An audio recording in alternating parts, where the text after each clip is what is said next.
the face, the only face, the real face of women's basketball, period. She did it again, Caitlin Clark, shattering records, creating new viewership records for USA Sports. She did it again.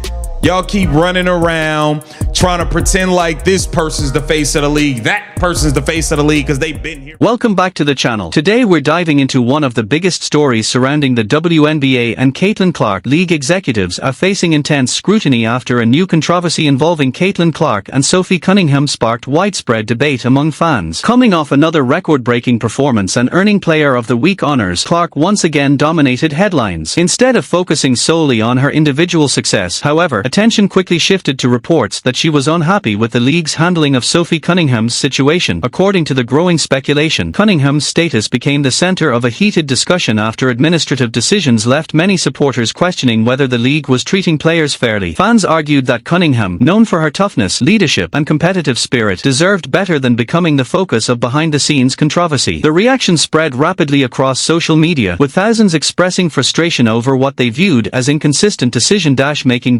As the debate intensified, Clark's name became closely tied to the conversation because of her well-known support for teammates and fellow competitors. Whether or not the reported claims are accurate, the controversy has fueled discussions about player relationships, league leadership, and the growing influence of the WNBA's biggest stars. With television ratings, attendance, and public interest at record highs, every major decision now receives unprecedented attention, leaving league officials under increasing pressure to respond while fans continue to demand greater transparency. Smarter than 50 years of sports business, Darren Rovell is telling the truth. Leagues and unions have long forbidden using derogatory NIL. The most popular NBA student example of this is the Reggie Miller choke and crotch grab. There she is, Helen of Troy. There she is, Helen of Troy, Sophie Cunningham herself. They generally do not know how to run a marketing campaign. Folks, when I first saw this, I was like, dude, who is this troll? Who is this troll? But then I looked at the source and I was like, oh, this is a real source. This isn't some Joe Schmo. This is... Rather than issuing a carefully worded public statement, Caitlin Clark reportedly became a central figure in the growing controversy surrounding Sophie Cunningham. Reports and online discussions suggested that Clark strongly disagreed with how the situation was being handled, fueling speculation about tensions between players and league leadership. While many of the more dramatic claims circulating online remain unverified, the story quickly captured the attention of basketball fans across the country. The controversy also reignited conversations about Clark's influence on the WNBA. Since entering the league, she has consistently generated record-breaking television ratings, sold-out arenas, and significant media attention. Many fans believe her presence has played a major role in expanding the league's audience, making any dispute involving Clark a major news story. As a result, league officials, broadcasters, and sponsors are watching the situation closely, knowing that public perception can have a meaningful impact on fan engagement. Whether the reports ultimately prove accurate or not, the debate has highlighted just how influential the league's biggest stars have become. Supporters continue to call for transparency and fair treatment of players, while league leaders face growing pressure to address the concerns and keep the focus on the game itself rather than off-court controversies. Lady right here, Sophie Cunningham. So that takes us back to Darren Rovell. The WNBA Players Association is currently prohibiting licensees from using the Sophie Cunningham point, saying that it is, quote, derogatory. What? That is absurd. And if I was Sophie Cunningham, I would be kicking and screaming. What? I saw this and was like, oh, this league is ate up with the perpetually offended.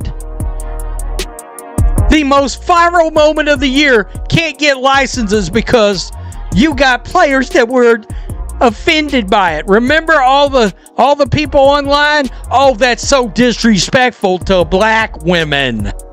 The controversy intensified when speculation spread that Caitlin Clark might use her influence to publicly support Sophie Cunningham if league decisions were viewed as unfair. Supporters argued that Clark's enormous popularity gives her significant influence over fan engagement and television audiences, making her one of the WNBA's biggest attractions. Some commentators suggested that any conflict involving the league's most recognizable star could create difficult conversations for league officials, broadcast partners, and sponsors. However, claims that the league was in complete chaos, that executives were engaged in screaming matches, or that Clark had threatened to shut down the league have not been substantiated by credible evidence. What is clear is that Clark's impact on the WNBA has sparked ongoing debates about player influence, league leadership, and the growing power of superstar athletes in shaping the future of women's basketball. I'm excited, obviously these weekends are packed with a lot of different stuff, but you never take for granted a moment like this. It's so fun to share with everybody, and just the excitement around the WNBA. Obviously this is the 30th year of the WNBA, so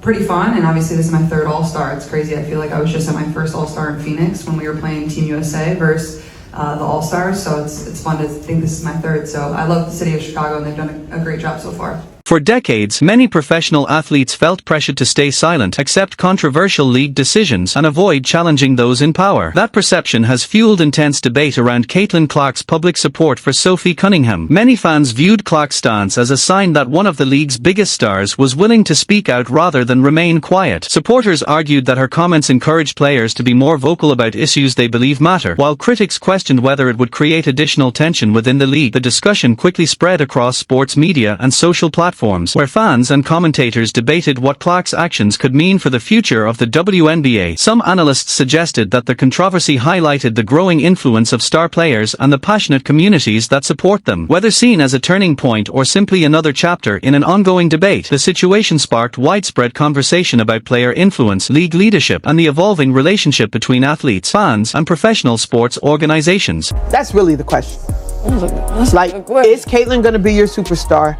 And you're Batman, and Kelsey, you're Robin. The fact that this even has to be a conversation is why this thing needs to be split apart. The Indiana Fever, when Caitlin and Kelsey play, yes, they're effective because they're both really, really great basketball players. Kelsey, she could score. She don't do nothing else, but she could score the hell out the basketball. But the fact that there's no pecking order established, it's like a free-for-all. That is the problem. That's the problem. The Dallas Wings established a pecking order. The Las Vegas Aces established a pecking order. The Liberty established a pecking order. Like all these other superstars, or not other stars, because they're not superstars because people don't really watch them, but all of the other great players, LA Sparks, Kelsey Plum, there's a pecking order. The Indiana Fever is the only place where there's no real pecking order, and that's the problem. When last year, when Caitlin was out, then you relied heavily on Kelsey, and you guys were one game away from making it to the finals, right? So my thing is, we talked about